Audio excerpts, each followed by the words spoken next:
PKR Vlog. Jadi hari ini gue mau pasang modul sensor yang udah gue pesan kemarin. Jadi akhirnya gue udah dapet modul sensornya dengan harga yang ya setengah harga dari barunya, lumayan. Cuma ini gue belinya ori tapi copotan, jadi second. Kalau beli barunya itu kemarin sekitar 3 jutaan. Nah, untuk yang copotan ini nanti di tengah video atau di akhir video gue kasih tahu berapa harganya. Ya, jadi hari ini gue mau ke bengkel, balik lagi ke bengkel kemarin. Gue mau pasang modul sensornya, sama gue mau ngecek knalpot gue.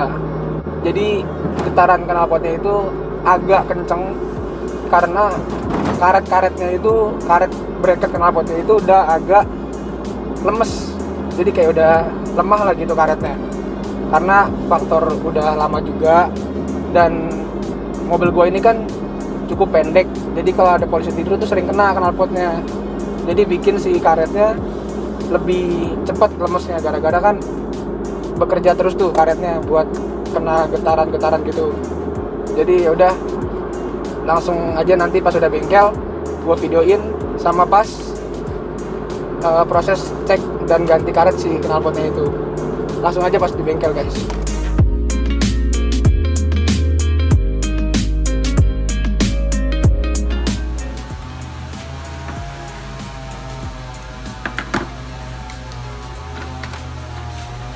Jadi ini modul sensor yang baru gue beli. Nih bentukannya kayak begini. Tuh. Modul geng. Ini sampai ada 2 om, satu doang kan tapi ya? Satu, itu cuma buat ngetes, takutnya error pas lu beli satu. Oh. Kalau sensor gitu kan nggak tahu. Oh, takutnya mati ya? Elektronik dia, kita nggak bisa nebak. Yang ori yang mana bang? Ini ya, yang rusak ya? Banyak. Kaki lo. Ini yang udah rusak, nggak kelihatan kan bentukannya, mana rusaknya. Pokoknya udah mati aja. Nggak tahu dah tuh mana yang rusak.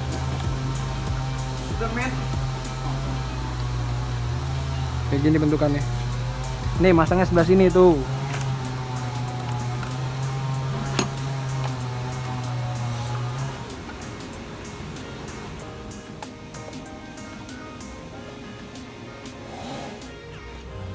Masih.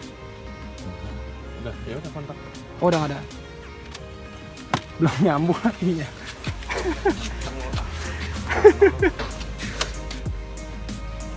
Udah nggak baca ya, Mbak? Kok mati? Akhirnya.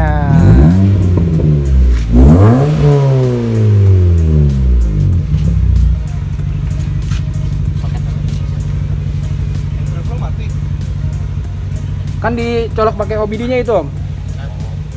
Soalnya dia nyoloknya langsung ke situnya. Kayaknya harus langsung dikalibrasi lagi deh, Om. Akhirnya sensornya udah nggak nyala lagi. Cuma sekarang mau dikalibrasi dulu.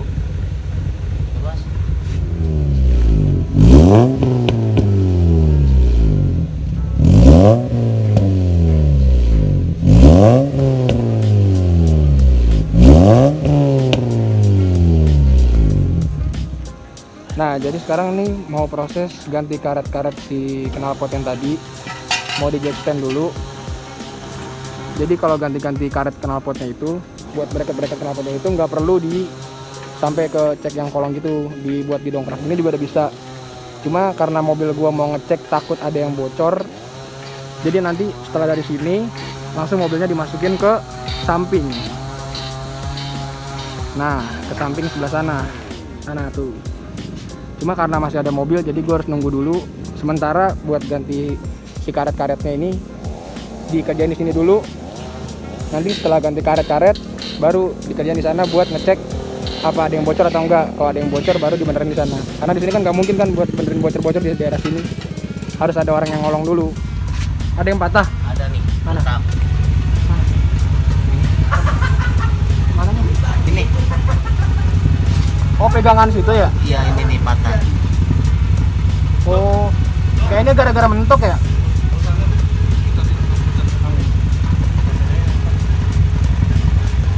Berarti harus ngelas lagi ya buat pegangannya itu kan? Ini dari bukan pegangan sih, ini sambungan. Sambungan mananya? Sambungan knalpot ini. Kan ini sambungan nih lasan. Oh, Sebelah sininya nih ada yang retak. Nih, panjang ini hampir patah ini. gara-gara mentok ya kayaknya ya? Enggak, bener sih. Udah tipis juga kayaknya. Oh, Kelihatan Mas, kurang. nah mobilnya jadi diturunin lagi karena ternyata bukan karena si karet-karetnya yang udah lemes, tapi karena ada buat besi bracket yang udah patah. Nggak tahu karena emang udah faktor umur apa emang karena mentok. Yang jelas si bracketnya itu yang tadi di bawah sini nih, di deket reson kayaknya itu, nah itu udah patah, jadi harus diganti. Jadi terpaksa mobilnya harus masuk ke sana. Jadi gue harus nunggu dulu mobil yang itu kelar, baru mobil ini bisa masuk ke sana. Nah ini sekarang mau proses mindahin mobilnya ke tempat sana karena mau benerin bracketnya yang tadi udah patah. Jadi untuk ngelasnya tuh di sebelah sana, karena sini kan nggak mungkin kan ngelas di sini. Jadi yang perlu yang ada buat kerja di bawahnya itu baru bisa untuk ngelas. Nah ini mau proses pengecekan sebelah mana yang bocornya. Di daerah tengahnya bang. Ya.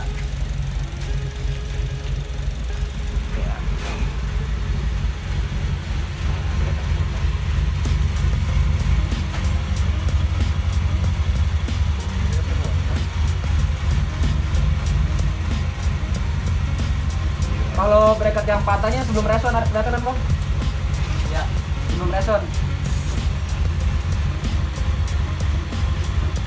Enggak patah kok, Bos.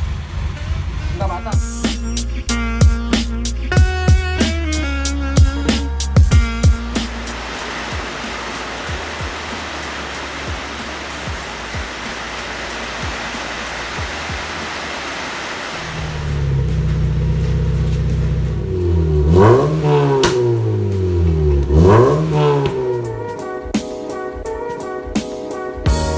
Oke guys, jadi udah selesai untuk proses pemasangan sensor yang udah gue ganti tadi.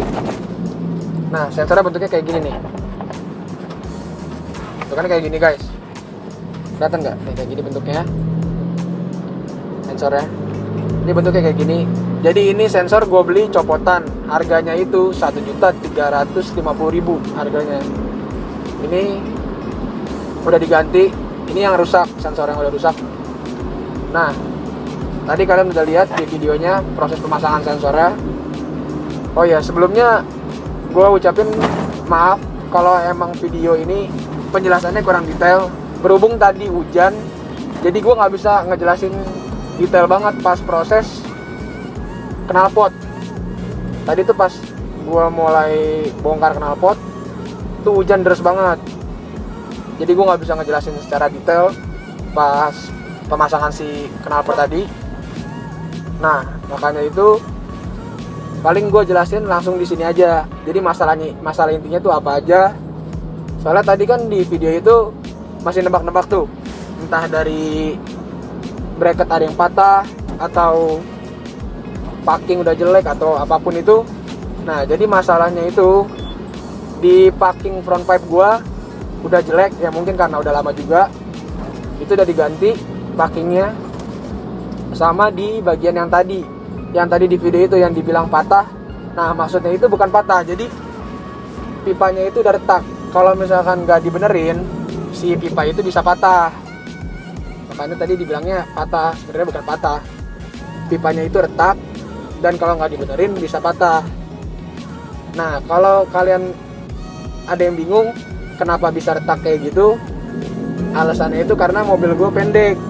Mobilnya pendek, jadi kalau misalkan gue ketemu polisi tidur, ini mobil pasti mentok. Jadi kan sering gesekan-gesekan tuh, kena benturan pipa knalpotnya. Nah akhirnya ya lama-lama nggak kuat mungkin, jadi retak si pipanya itu. Kalau nggak dibenerin lumayan fatal, jadi bisa patah. Pasti kan pipanya nyeret tuh ke jalan.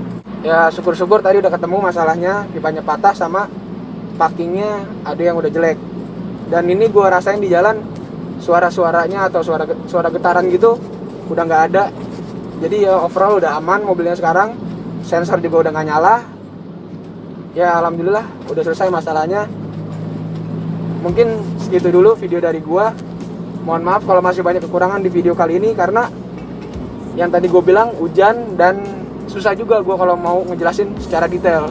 Suara gue bakal kalah karena hujannya deras juga. Jadi ya udah video gue mungkin segitu dulu.